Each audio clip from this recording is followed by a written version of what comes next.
एक समय की बात है। ये कहानी एक दिन शुरू होती है जब एक युवा राजकुमार अपने राज्य के शहरों के बीच यात्रा कर रहा था।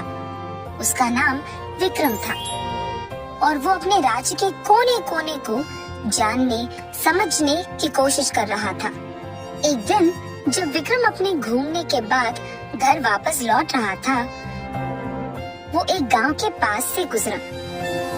वो इस गांव की सुंदरी और सर्वश्रेष्ठ खाना के बावर्ची को देखकर विचार करने लगा कि यहीं पर उसकी जीवन संगिनी होनी चाहिए।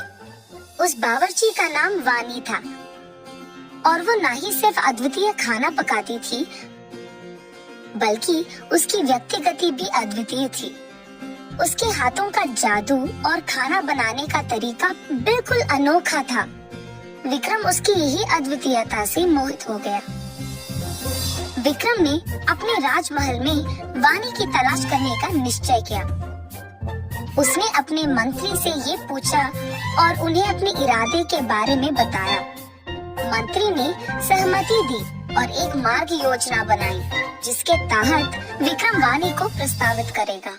विक्रम और उसके साथी मंत्री गांव के पास पहुंचे और वानी के पास गए। विक्रम ने वानी को अपना दिल का इरादा बताया।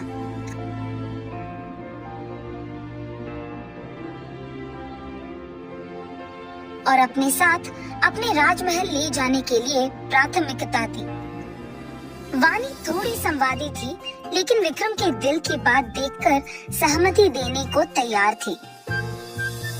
उन्होंने शर्त रखी कि सफल और अनोखा भोजन बनाने के लिए विक्रम को एक परीक्षा देनी होगी।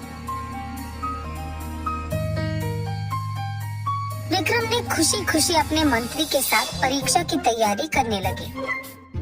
वो रसोई के सबसे अच्छे और स्वादिष्ट पराठे बनाने की कोशिश कर रहे थे। वानी का परीक्षण दिन आया और विक्रम ने उसे एक नए और स्वादिष्ट पराठे के साथ प्रस्तुत किया।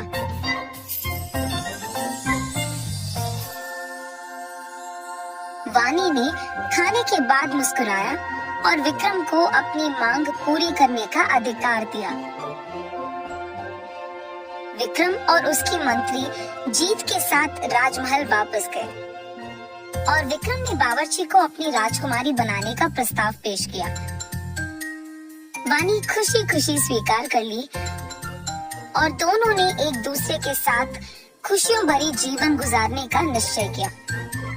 इस कहानी से हमें ये सीख मिलती है कि सच्चे प्यार में ये भी उतना ही महत्वपूर्ण है कि हम एक दूसरे के कौशल और क्षमताओं की सराहना करें और उनके साथ खुश रहने की कोशिश करें। विक्रम और वानी के बीच का साथ और साथ का भाव हमें सिखाता है कि प्यार में कुछ भी संभव है। एक बार दिलफुर नाम के एक शहर में मौर्यराज नाम का एक लालची राजा रहता था। एक दिन 3 आम लोग राजा के पास आए। तुम कौन हो और यहाँ क्यों आए हो? राजा जी, हम नगरवासी हैं जो आपकी भूमि दिलफुर से संबंधित हैं। राजा जी, हमारे यहाँ ग्रामीणों के लिए कोई काम और नौकरी नहीं है, इसलिए आमदनी भी नहीं है। हमारे पास खाने के लिए और हमारे परिवारों की देखभाल के लिए भोजन के पैसे नहीं हैं। मैं तुम्हारी समस्या में कैसे मदद कर सकता हूँ? राजा जी, यदि आप हमें काम प्रदान कर सकते हैं तो हम कड़ी मेहनत करेंगे और साथ ही ये हमें अपने घरों की देखभाल करने में मदद करेगा। तुम मेरे लिए क्या कर सकते हो? हम खेती अच्छी तरह से कर सकते हैं राजा जी। राजा को अचानक एक विचार आया। मेरे पास खाली और बेकार पड़ी हुई 100 एकड़ जमीन है। मैं इन किसानों को काम दे सकता हूँ और फसलें उगा सकता हूँ। वो सब पैसा सीधे मेरे पास आएगा और मैं और भी अमीर हो जाऊंगा। तो ठीक है, मेरे पास आपके लिए कुछ है। मैं आपको एक संदेश भेजूंगा। अब आप जा सकते हैं। मौर्यराज ने अपने संदेशवाहक के साथ ग्रामीणों को एक संदेशा भेजा। सभी गांव वासियों, ध्यान से सुनो। अब से आप में से कोई भी बेरोजगार राजा, हमारे राजा के पास 100 एकड़ जमीन है जहां आप सभी काम करेंगे और खेती करेंगे। आपको खेतों की जुताई करनी होगी और एक भरपूर फसल उगानी होगी। ये हमारे राजा का निर्णय है। आपका काम कल से शुरू होगा। सभी गांववासी राजा से बहुत खुश थे और अगले दिन वे सभी उस जमीन पर काम करने के लिए चले गए। ग्रामीणों ने सूर्योदय से सूर्यास्त तक कड़ी मेहनत की और इस तरह 1 महीना बीत गया। ग्रामीणों को अपनी मजदूरी प्राप्त करने का समय आ गया था और जब उन्होंने इसे प्राप्त किया तो उन्हें देखकर आश्चर्य हुआ कि राजा ने उन्हें कितना कम प्रतिदान दिया है। भोजन के लिए अगले महीने तक भी पर्याप्त पैसा नहीं था। समय बीतता गया और ग्रामीणों को उन थोड़े से पैसों के लिए संघर्ष करना पड़ा।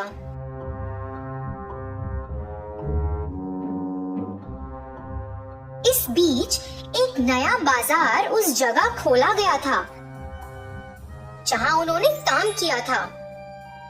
वे जो कुछ भी खेती कर रहे थे वे बाजार में बेचा जा रहा था और ग्रामीणों ने महसूस किया कि यह उचित नहीं था। एक के बाद एक कुछ ग्रामीणों ने राजा के पास जाकर पूछताछ करने की कोशिश की,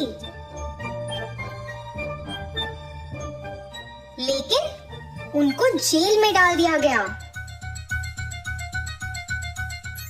सभी ग्रामीण बुरी तरह से परेशान थे और उनमें से एक वीर नाम के गांववासी को एक विचार आया। इन सभी समस्याओं का समाधान ये है कि हम सभी एक साथ मिलकर राजा के सामने अपने हक के लिए खड़े हों।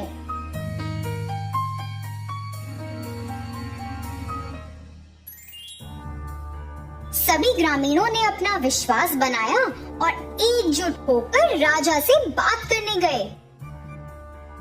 राजा ने ग्रामीणों को देखा और चिंतित हो गया। वह उन सभी का सामना नहीं करना चाहता था और इसका कारण जानकर वह डर गया।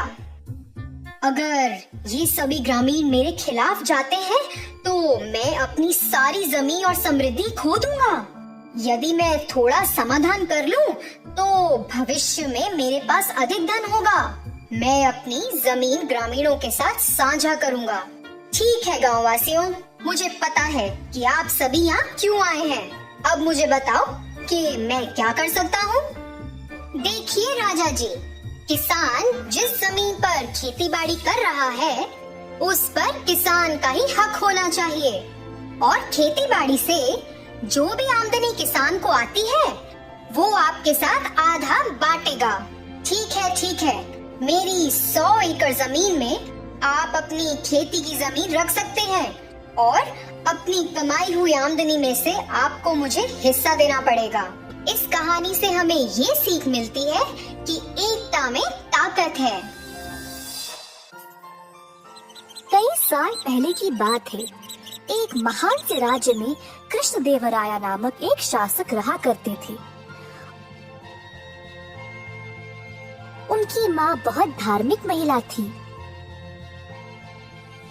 माता जी ने अपने जीवन में कई धार्मिक स्थानों का दर्शन किया और बहुत सारे पूजा पाठ में भी भाग लिया था। महाराज अपनी माँ से बहुत प्रेम करते थे। जैसे साल बीतते गए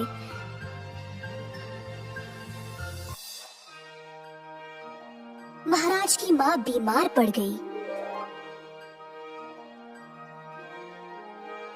महाराज ने राज्य के सबसे अच्छे चिकित्सकों को बुलाया, परंतु माँ जी की अब उम्र हो चुकी थी।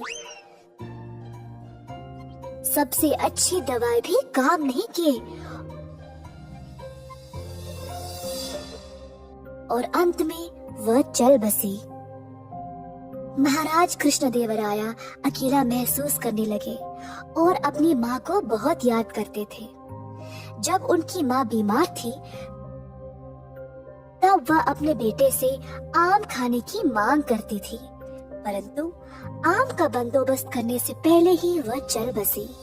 महाराज को ये बात और भी ज्यादा चुभने लगी कि वह अपनी माँ की आखिरी इच्छा पूरी नहीं कर पाए। आखिरकार समय आ गया था उनको इस संसार से विदा करने का। अंतिम संस्कार करने के लिए जो पुजारी आए थे, वे माता जी की आखिरी इच्छा के बारे में जानकर उसका गलत फायदा उठाना चाहने लगे। महाराज, आपकी माता जी की आखिरी इच्छा मीठे आम खाने की थी, जो अधूरी रह गई। अब उनकी आत्मा की शांति के लिए आपको कुछ सुनहरे आम दान में देना होगा। क्योंकि महाराज पहले से निराश थे, उनको लगा कि उन्हें इतना तो करना चाहिए। उनको पुजारियों पर अंधविश्वास था और बात मान ली।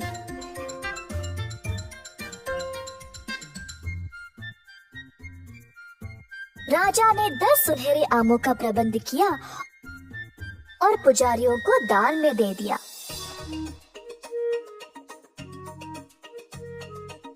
पुजारी बहुत खुश थे कि उनकी दुष्ट योजना काम कर गई। अंतिम संस्कार करके सोने के आम लेकर अपने अपने घर वापस चले गए। हालांकि महाराज के सेवक बुद्धिमान रामदास ने देखा कि क्या हुआ और राजा को दिए गए पुजारियों के तर्क को समझ नहीं पाया। पुजारियों के हाथ में सुनहरे आम कैसे एक मरे हुए इंसान की आत्मा को खुश कर सकता है। उसको पता था कि पुजारियों ने महाराज को बेवकूफ बनाया। रामदास ने उन सबको सबक सिखाना चाहा। कुछ दिनों बाद रामदास ने पुजारियों को अपने घर आमंत्रित किया।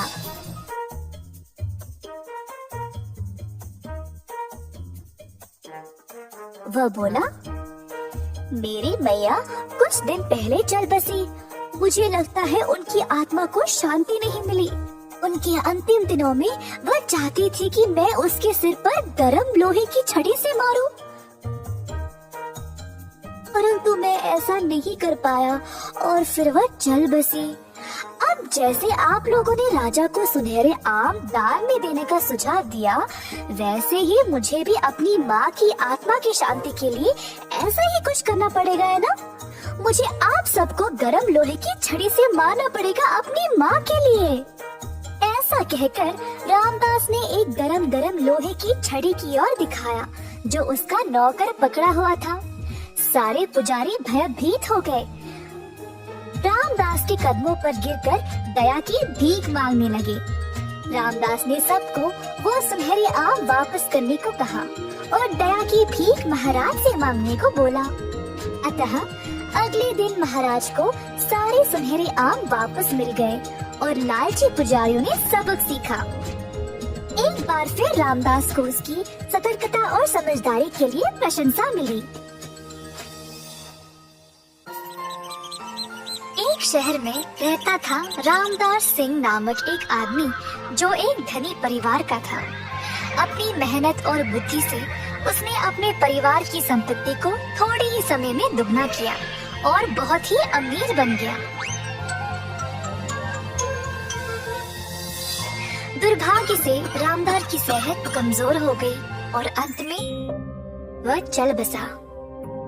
मरने से पहले रामदास ने अपने बेटों को वचन दिया था कि उसकी सारी संपत्ति तीनों में बांटी जाएगी। अब बेटे बटाई के समय व्याकुल में पड़ गए, क्योंकि उन्हें 17 घोड़ों को आपस में बांटना था। इसकी वजह से अब वे आपस में बहस करने लगे। बहस करते करते महीने बीत गए और एक दिन रामदास की पत्नी ने अपने बेटों से कहा, तुम सबको शहर के मुंसिफ के पास जाना चाहिए। शायद वे अपनी बुद्धि से तुम लोगों की इस समस्या का हल निकालने में सहायता करेंगे। बेटों ने माँ की बात मानी और मुंसिफ जी के पास चले गए। मुंसिफ जी, हमारे पिताजी ने अपनी संपत्ति हमारे लिए छोड़ी है और बोला है कि हमें निष्पक्ष रूप से इसको आपस में बांटना चाहिए। ये तो अच्छी बात है ना? समस्या क्या है? उस संपत्ति में है 17 घोड़े और पिताजी ने कुछ ऐसा चाहा। आधे घोड़े मेरे हिस्से में, पौना मेरे दूसरे भाई के हिस्से में और पाव आखिरी वाले के लिए। बड़े बेटे ने मुंसिफ जी को अपने पिताजी की इच्छा पत्र दी। कृपया करके आप हमें सही निर्णय बताइए। उसी समय रामदास उस स्थान पर आ पहुंचा। चाहे कितनी भी कठिन परिस्थिति क्यों ना हो, रामदास के पास हर चीज का हल है। इधर आओ रामदास, अब तुम ही इस समस्या का हल करो। जरूर मुंसिफ जी, क्या मैं इच्छा पत्र को एक बार देख सकता हूँ? गौर से देखने के बाद रामदास ने गार्ड्स को 18 घोड़े के खिलौने लाने को कहा। रामदास, 18 खिलौने क्यों? खैर, तुम जो भी करो, सबको तुम्हारे निर्णय से संतुष्टि मिलनी चाहिए। आप सब चिंता मत करो, ये कोई मसला है ही नहीं। रामदास ने सारे 18 खिलौनों को एक मेज पर रखा। तो इधर है 18 घोड़े, जिसमें से 17 आपके हैं और मानो एक मुंसिफ जी का है। बेटों ने रामदास के साथ हाँ में हाँ मिलाई। तो इन 18 घोड़ों में से आपके पिताजी की इच्छा के अनुसार आधे बड़े बेटे के लिए, तो मैं तुम्हें 9 घोड़े दूंगा। जी हाँ, सही है, धन्यवाद महोदय। अब दूसरे बेटे को पौना मिलना चाहिए, तो मैं उसको 6 घोड़े दे रहा। मैं इससे सहमत हूँ, आपको धन्यवाद। अब अंत में तीसरे बेटे को मिलना है पाव, तो मैं तुम्हें दे रहा हूँ 2 घोड़े। जी महोदय, सही बात है, आपका धन्यवाद। अब अंत में बचा 1 घोड़ा, जो मुंसिफ जी को जाएगा। इच्छा पत्र के अनुसार सब बांटने के बाद मुंसिफ जी ने रामदास की बहुत प्रशंसा की और तीनों बेटे खुशी से, संतुष्टि से अपने घर वापस चले गए।